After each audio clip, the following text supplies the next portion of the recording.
Welcome back, Giants fans. Week number 6 game preview here. The Giants are home for the Los Angeles Rams, the 4-1 Rams. The Giants come in at 1-4, of course.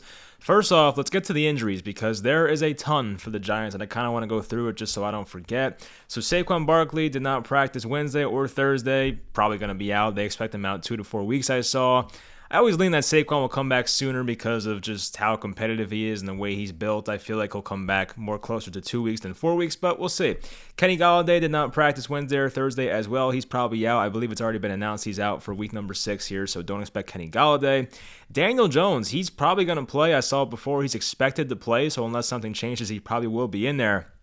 Matt Skura was a DMP on Wednesday. He had a light practice, a limited practice on Thursday. So it looks like he'll probably be, leaning towards playing this week. He kind of rotated with Wes Martin last week. It could have been injury related. So I think Matt Skura will be back. Andrew Thomas is interesting. Did not practice on Wednesday, had a limited session on Thursday, but some of the beat writers are saying that Andrew Thomas does not look too good right now, so I don't know what to expect. We could go another week here without Andrew Thomas, and the Giants are not really specific about his injury, which is frustrating, but I'm not really 100% sure that Andrew Thomas will play in this game. Of course, Rodarius Williams, torn ACL, probably out for the year. Well, definitely out for the year. Ben Bredesen, limited practice, didn't really play anyway. I mean, he didn't play last week, so we'll find out if he's back in the rotation or not, if they stick with Skura. Nate Ebner, light practice, doesn't matter. Jabril Peppers had a limited practice. He probably should come back from his hamstring issue. Sterling Shepard, Darius Slayton, they look like they're going to play. Kadarius Toney looks like he's going to play. So the wide receivers outside of Golladay should be back in this game. Daniel Jones should be back. I'm just not sure about Daniel Jones. I'm not sure about Andrew Thomas, of course. So we'll find out about those guys, of course. Hopefully by Saturday we know about that. Andrew Thomas, I feel like, is the biggest 50-50. Of course, Saquon and Golladay are probably going to be out. And as for Daniel Jones, it looks like he probably might be in. So we'll see. Anyway, there's a lot to go over there. Definitely not good for us, but as for the Rams, it seems like everyone for their team is going to play that's active right now. I mean, I think Aaron Donald had some limited practice on Thursday, but I'm sure he'll play. But that's pretty much about it. So with that said, let's get into the game. So as for the Rams and where they rank so far this year, they probably are one of the better teams in football. You can argue they're a top 5, 6, 7 team in the NFL right now. I think I even picked them to go to the Super Bowl. I had them losing in the Super Bowl, but I had them making it. So I'm pretty high on the Rams this year, I will admit. So the Rams' offensive points per game this year, they're 8th in the NFL, of course, with Sean McVay. He's been, I think, top 11 in scoring every season he's been there since 2017. Offensive rushing yards per game, they're 23rd in the NFL. They have a running back in Daryl Henderson who's played very well so far this year. They have Sony Michel, the former Patriot, as his backup. He's okay. He's not that great. But their offensive passing yards per game with Matthew Stafford now over Jared Goff, a big improvement, of course. They are 2nd in the NFL in passing yards per game, the Rams. Now on defense and points per game, they are 12th in the NFL. They are 19th in the NFL in defensive rushing yards allowed per game, and in defensive passing yards per game, they're 23rd in the NFL. But the interesting part is that I believe PFF had the Rams ranked as the number 1 defense against the rush. Now, of course, that's based on grading and not yards, so they must see something in that Rams run defense that isn't correlating to why they're ranked number 19 in the NFL right now. So I don't know what it is, but I don't really. That's one of my concerns about this game. I'll go over that in a little bit. Is just like I don't really know how the Giants are going to run on the Rams. I don't think the game script is going to favor it because a lot of times when you're down in games, you lean towards passing as compared to running. I don't know if that's going to work out in their favor. Not having Saquon Barkley is not going to work in their favor. The Giants' run blocking has not been good so far this year, so I have my concerns with running the ball in this game in general. But anyway, so onto the game notes. The Giants must generate a pass rush to win this game. Seems pretty obvious, but the Giants have not really had any sort of consistent pass rush throughout this year. They have had flashes from their second-round rookie Azeez Ojulari. There has been flashes from Leonard Williams, but I think Leonard Williams has been much better in the run game so far this year. And there's other guys like, Lorenzo Carter, who made a play last week. I'll give him that, had the interception and batted the ball up and came down with a great play, but not getting pass rush. And same thing with O'Shea and Zimenez. There's guys on this team that are not generating any pass rush. And I think even Quincy Roche got some snaps last week, so maybe they're kind of rotating towards him now. But the Giants need answers, and they need someone someone to get to the passer, I feel like the guy who leads this team in sacks might be Austin Johnson. I know Aziz has 3, but I think Austin Johnson may have 2 or 3 himself, and he's supposed to be like the nose tackle for this team. So, yeah, they got to get to Stafford, though. And right now, the Rams' offensive line is playing tremendous. They're looking great. They have 2 really good tackles in Havenstein and who's the left tackle, Whitworth. So they're looking really good right now, the offensive line for the Rams. And I just don't know with how much the Giants' pass rush is struggling if they can get to Matthew Stafford. And I feel like Matthew Stafford in recent years has played well against the Giants. I know he won week 2 against us in 2017 in that home Monday night game. Stafford beat us in 2019, I believe, in Detroit. Forget if we played them last year. I don't think so. But the last couple times we played Stafford, it has not gone our way. I know the Giants beat him back in 2016, but that was a while ago. So now here's another big part of it. It kind of just goes in conjunction with the pass rush for the Giants is, can the Giants secondary stop all these weapons for the Rams? And if you look at the weapons they have, there is a lot to deal with here. They have Cooper Kupp, who's off to one of the better starts for an NFL receiver so far this year. Robert Woods, who has been a really good receiver the past 3 or 4 years, one of the most underrated guys in the NFL, was not really getting used the first 4 games, then had a monster week 5 against Seattle on Thursday Night Football. If you guys watched that game, you saw Robert Woods very much implemented in that game. Even Van Jefferson now, I think, is in year 2. He's a pretty nice number 3 receiver. And, of course, Deshaun Jackson is still playing in the NFL at like 34 years old. We know Deshaun Jackson with the Eagles, of course, played with Washington for a little bit. So the Giants and their fans are very familiar with Deshaun Jackson and the heartbreak he's given this franchise. So I personally expect Deshaun Jackson to have a 60-yard touchdown. That's just something that would happen. So we'll see, though. They also have like Tyler Higbee, not a bad tight end, and even Daryl Henderson, the running back. So they have a lot of good receiving options on this team. And the Giants' secondary has not really played up to the standards that we expected coming into the year. There were plenty of fans that thought this would be a top 5 secondary. I kind of wanted to tone it down, but I thought it would be a top 10 secondary. But the Giants' secondary has not been anywhere near top 5 or even top 10. They're allowing so many big plays so far this year. And a guy like James Bradbury has to step up in this game. But the main concern I have, and I tweeted this I think yesterday or the day before, is that my main concern is that Cooper Kupp has played over 50% of the snaps in the slot. And the Giants have been really, they have not covered anybody in the slot. They have a lot of issues with their slot cornerback spot right now. It was supposed to be Darnay Holmes, who was a 4th-round player last year, had a nice rookie season, did some good things, but then came in this year and was the starter, but has been basically out of the Giants' rotation the past 2 weeks. And the Giants drafted a 3rd-round player this year, Aaron Robinson, who's on the IR, so he can't play. They're putting Julian Love at slot corner, but Julian Love's more of an outside guy in my opinion. We've seen guys like Jabril Peppers, who's a safety, playing slot corner. We've seen Xavier McKinney play slot corner, which I'm okay with, but like these are safeties trying to play slot corner, so sometimes it's not the best thing to do. So that's a concern for me, is covering Cooper Kupp, and it seems like Matthew Stafford, it's like that's his go-to guy. So that is one of the most concerning matchups for this game for me personally. And I just don't know how the Giants secondary is going to fare in a game like this, especially if you can't get pressure on Matthew Stafford and force him into bad decisions. Like, our run defense has not been good so far this year, and if the Rams can just get Daryl Henderson going for 5, 6, 7 yards per carry, kind of like Dallas did with Zeke and Pollard last week, then Matthew Stafford can work that play action and have 4 seconds to scan the field and find open guys. You can't expect your secondary to cover guys that long. And, I said last week that a big part of the Giants winning that game versus Dallas, if they were going to win, was to make Dallas a one-dimensional offense. They couldn't do it because Dallas was running the ball down their throat, and Dak Prescott was looking good, of course, so Dallas was just doing,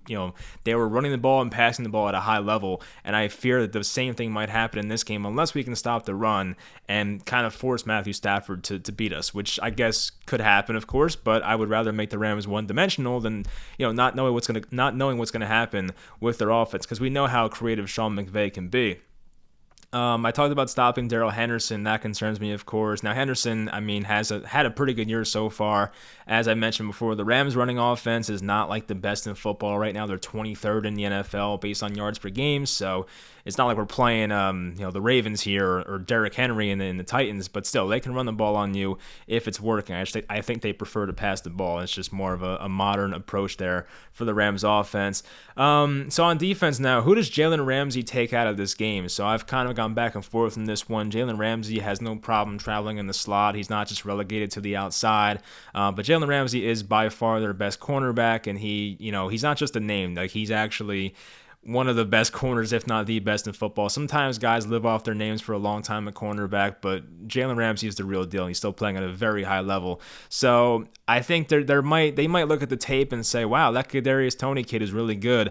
Let's put Ramsey on him. Or maybe they say, Sterling Shepard's the veteran. He's coming back. He got off to a good start this year. Let's put Ramsey on him. And maybe he goes back and forth between both guys. But I think that Ramsey will definitely shadow Toney in the slot, or even Sterling Shepard. We might see Shepard in the slot too. I shouldn't say that, but I think we'll see Jaylen Ramsey kind of switch off between both receivers. I could be wrong, but that's the way I'm looking at it. So I think it's going to be between Shepard and Toney, and we'll see how Jaylen Ramsey does in those matchups. They've got to beat them over the top. They have two safeties that aren't playing that well. I feel like Taylor Rapp's kind of been a disappointment for the Rams, and I forget their other safety, honestly. But they have not played that well in the back half of that defense. I mean, the secondary is, I think, beatable in some ways, and if you can get John Ross or Darius Slayton behind that defense, I think there is potential for big plays. Of course, Daniel Jones can make those throws, hopefully, if they give him time. So if we have a real chance of beating this Rams team, they got to hit like 2 or maybe even 3 really big, long touchdown plays to get some offense on the board, because I don't think the Rams are a team that the Giants can just dink and dunk against, and that's what they want to do. Like, that's what Jason Garrett's offense has been for the most part here. But if the Giants plan on dinking and dunking, I just don't think that's enough to beat this Rams offense. You got to beat them, Rams defense. The Giants have to beat them on offense by putting up explosive plays in this game, and I think John Ross or Darius Slayton may have a big part in doing that, and even Kadarius Toney if he gets open. So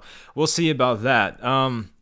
Can the Giants run the ball? I mean, they can run the ball, but can they run the ball well versus the Los Angeles Rams? And as I mentioned, the PFF stat, they have the Rams as the best run defense in football right now. The numbers kind of say otherwise, but they have guys on that defensive line, not even just Aaron Donald, but like Leonard Floyd and Joseph Day. I like Terrell Lewis. They have guys that can stop the run on that defensive line, and they have a good linebacker. I forget the guy's name now, but they have a good linebacker there as well. So they're probably going to stop the run, especially with Devontae Booker and the way we run block. I just don't I could see Devontae Booker having a game where it's like 13 carries for 37 yards and not be efficient. I know people probably even watching this video picked up Devontae Booker for fantasy football. I don't think he's going to have a great week on the ground. Maybe he catches a touchdown or two and maybe salvages his day, but I don't really see Devontae Booker having a very efficient game on the ground here.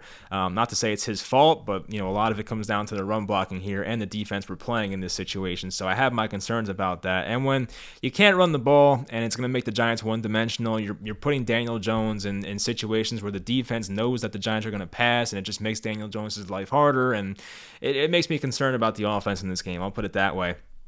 Give Kadarius Toney 12 to 15 touches. I don't think much else has to be said with that one. He's one of the most electrifying players in the league with the ball in his hands, and he makes guys miss. And Kadarius Toney's starting to get just national attention. A lot of times, like after the first week when we played the Saints, I saw a lot of Giants fans hyping him up, but now even people that I follow, just general NFL people, whether it's fantasy football people or just other blue check mark people on Twitter that cover the NFL, they're talking about Kadarius Toney, and it's like, this guy is legit. And I do believe if Kadarius Toney stays healthy throughout his career, he's going to be a very good player. So I'm excited about that. I'm not gonna say I was wrong on draft night because the guy's career has to play out first, but I think I overreacted to the Kadarius Toney pick. I mean, I have my concerns about him staying injured, and there was the off-field issue, of course, but I think as long as Kadarius Toney plays, I think he's gonna be a great player. So I'm excited to see what he can do, especially in a matchup like this where he goes against Jaylen Ramsey, who might be the best cornerback in football once again. But get the ball in his hands, even if you have to give him 3 rushing attempts. Give him the ball and see what happens, because Kadarius Toney is the best offensive weapon this team has, especially with Saquon and Galladay out. Now, the offensive line, this is interesting. So apparently what's happening in practice now is Andrew Thomas is kind of doing stuff off to the side. He's not looking that great right now, so his availability is in question. But also, we saw last week that Nate Solder played left tackle and Matt Parrott was the right tackle. But now in practice, they're putting Matt Parrott at left tackle and Nate Solder back at right tackle. So that's kind of what we should expect to see if Andrew Thomas were to miss the game. So if Thomas sits out this game once again, it seems like Matt Parrott's the left tackle and Nate Solder's back to right tackle. We'll see what happens with that one. As for Matt Skura, Wes Martin, I think if Matt Skura is healthy, I think he'll play majority of the snaps. Maybe they rotate again. I think Wes Martin played 39 snaps against Dallas last Sunday, so the left guard spot's kind of up for question right now. We know that center is Price. We know that right guard is Hernandez. But, as for left tackle, right tackle, I do think that it's Parrott left tackle, Solder right tackle going forward unless something changes here on Sunday.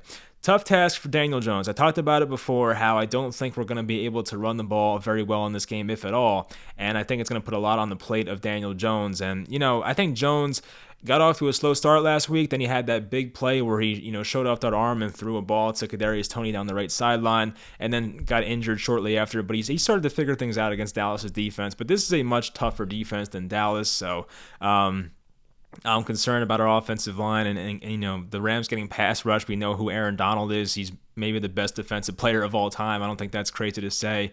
Leonard Floyd's going to be matched up against probably Nate Solder, who's at right tackle now.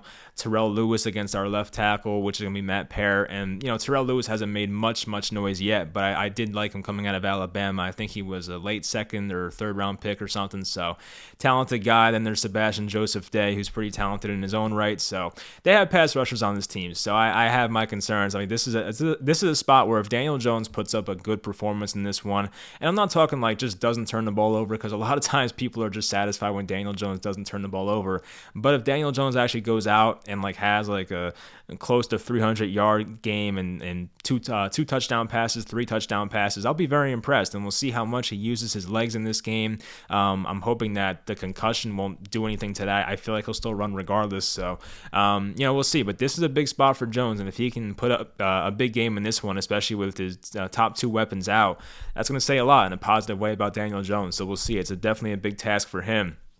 Now, there is line movement in this game as for the spread. So right now, the Rams are a -9. I remember when I did the spread pick show I do on Wednesday, the Rams were a -10. So right now, either Vegas is kind of second-guessing themselves and going towards the Giants and kind of giving them more credit, or a lot of people in the public are betting on the Giants and just naturally the line's moving down. So I don't know what it is. It could be a good thing for the Giants. Sometimes when a line moves kind of late in the week, it raises some eyebrows. So I feel like, maybe something crazy happens in this game, but it's better for us, at least, if for Giants fans, that the line didn't go to -11 as compared to -9. And the fact that it's kind of creeping closer towards 0 as compared to going away from the Giants is a positive thing. Now, do I think the Giants are going to win this game? I mean, probably not. I try to be as logical and as honest as I can be. You guys know that. So I don't see them winning this game. It'd be great if they did. I think that would be, one of the more impressive wins we've seen, because Seattle's win last year was very impressive, but this is a game where even the Giants are so injured in this game, and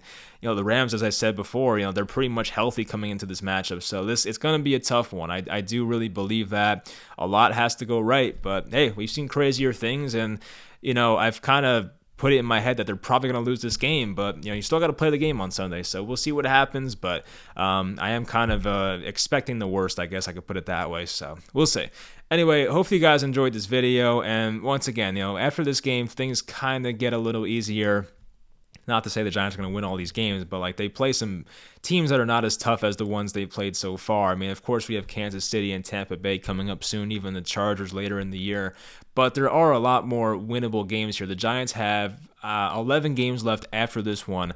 I would say there are about 8 games on that schedule remaining that the Giants can definitely win. So, I mean, I'm not going to say they're going to win all 8. I mean, maybe the Giants end up winning 5, 6, 7 games this year, but I'm just saying the second half things get easier. But if they start in a 1-5 hole, it's hard for me to sit here and go, oh, they'll be fine, they'll make the playoffs. I don't know. I mean, I don't want to overreact. Let's see how the season plays out first, but it's not the start we wanted, and I do really believe that even before the bye, the Giants have to beat Las Vegas and the Giants have to beat Carolina. Those are 2 pivotal games to kind of determine how the rest of the season goes, but that's a week away, and I think 3 weeks away for Las Vegas. So we'll see what what happens then. But anyway, let's focus on the Rams, and hopefully they find a way to get it done. But I would be very shocked if that was the case. So anyway, hopefully you guys enjoyed this video, and I will talk to you guys next time.